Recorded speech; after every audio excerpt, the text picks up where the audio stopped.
अस्सलामुअलैकुम viewer, welcome to my channel.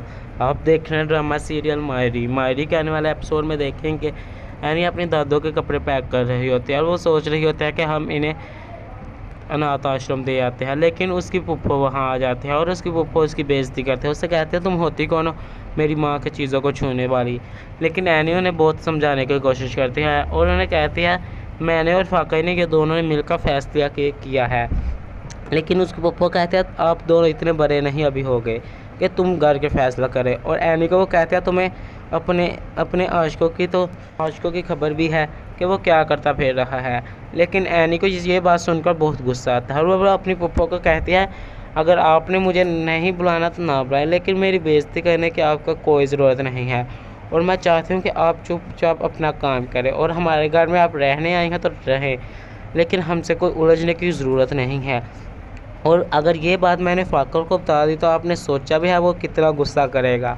ये दोनों बातें इनका फूफा सुन लेता है और फराज अपने कमरे में जब जाता है तो वो अपनी बेगम को कहता है अब बहुत बेइज्जती तुमने करवा ली, इसलिए मैं चाहता हूँ कि हम चुपचाप हमारे घर चले जाएं। लेकिन वो कहती है कि नहीं, हम इस घर में रहेंगे जो चाहे हो जाए। लेकिन वो उसका शौहर कहता है मैं कहता हूँ तुम्हें हमारे घर चलना चाहिए। लेकिन वो कहते हैं नहीं, जब तक मैं अपनी बेइज्जती का बदला नहीं ले लेते हम यहाँ ही रहेंगे। ये बात सुनकर उसका शौहर कहता है ठीक है, मैं चाहता हूँ कि हम फिर से वो उनके कागजात चोरी करके उनसे सारी ज़मीनात अपने नाम करवा लें। ये बात सुनकर वो बहुत खुश हो जाते हैं और कहते हैं ठीक है, अब लेकिन मैं आपके काम में कोई गड़बड़ नहीं पैदा करूँगी। ये बात सुनकर वो बहुत खुश हो जाता है और कहता है ठीक है, जैसे तुम्हारी मर्ज़ी।